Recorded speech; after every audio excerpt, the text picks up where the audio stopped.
quoi? C'est quoi? Raconte-moi l'espace. Raconte-moi l'espace. Comment ça marche? Raconte-moi Comment ça marche? Raconte-moi l'espace. Top. Et décollage.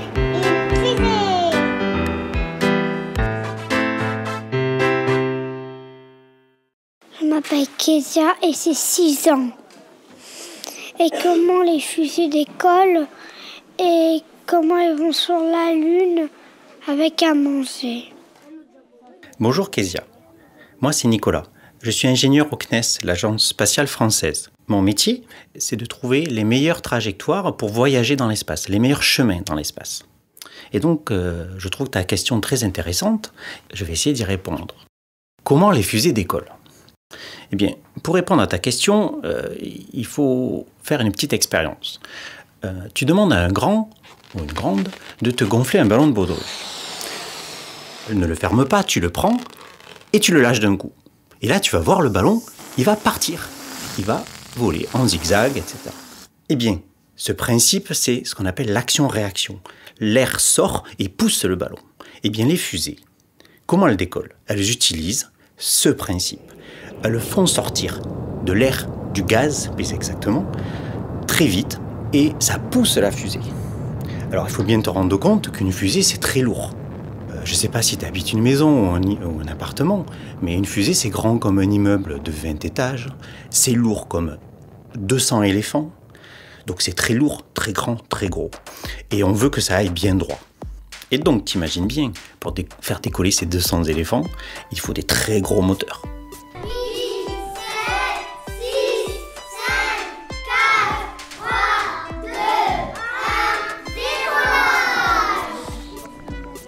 Tu me demandais comment les fusées vont sur la Lune. Eh bien déjà, il faut que tu comprennes que les fusées, elles n'y vont pas sur la Lune.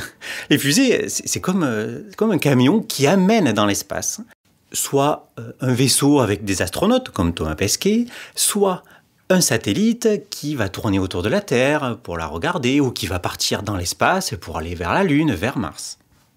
La fusée, sa mission, son travail, c'est de leur donner la bonne vitesse pour les lancer dans l'espace. Et puis là, elle les lâche, elle les largue dans l'espace. Et donc, une fois que la fusée nous a lâché le vaisseau, la question maintenant, c'est comment viser la cible. Il faut que tu comprennes que dans l'espace, tout bouge, tout tourne. La Terre, elle tourne sur elle-même. La Terre, elle tourne autour du Soleil. La Lune, elle tourne autour de la Terre. Et même le Soleil, il tourne dans la galaxie. Bon, Kezia, pour te rendre compte à quel point c'est compliqué, imagine-toi sur un tourniquet, dans une aire de jeu. Bon, tu t'attaches bien, parce que quand ça tourne, tourniquet, il faut se tenir. Tu prends une balle de tennis. Tu demandes à un copain et une copine de se mettre à côté du tourniquet. Tu te fais tourner et tu essaies de lui lancer la balle. Eh bien, tu vas voir, c'est pas si simple. Et imagine si en plus le copain ou la copine se met à courir. Eh bien là, tu commences à comprendre le problème des voyages dans l'espace. Comment on fait pour résoudre tous ces problèmes ? Eh bien, on fait des calculs, on fait des mathématiques spéciales, des mathématiques spatiales. Ce sont les ingénieurs, des hommes et des femmes comme moi, qui font ces calculs. On doit choisir le bon moment, à la seconde près, où la fusée doit décoller. Dans quelle direction elle doit partir ? À quelle vitesse elle doit aller ? Et on doit aussi encore choisir le bon moment, toujours à la seconde près, où elle doit lâcher le satellite et le vaisseau. Et là, on va aller sur le bon chemin. Et après, c'est pas fini. Parce que quand on va arriver à côté de la cible, à côté de la Lune, par exemple, il va falloir freiner, parce que dans l'espace, je te l'ai dit, tout bouge. Et là, pour aller sur la Lune, on va un peu trop vite, donc il faut freiner. Et ça, c'est encore des calculs. Enfin, tu me demandais comment les fusées allaient sur la Lune avec à manger. Bon, c'est pas vraiment mon travail. Ce que je sais, c'est qu'on emporte aujourd'hui de la nourriture. Thomas Pesquet et les autres astronautes, ils emportent ce dont ils ont besoin. Mais je sais aussi qu'on réfléchit à faire pousser des aliments comme des salades dans l'espace. Mais ça, c'est une autre histoire. Si tu ne dois retenir que 2 choses, rappelle-toi ceci. Dans l'espace, tout bouge, tout va très vite.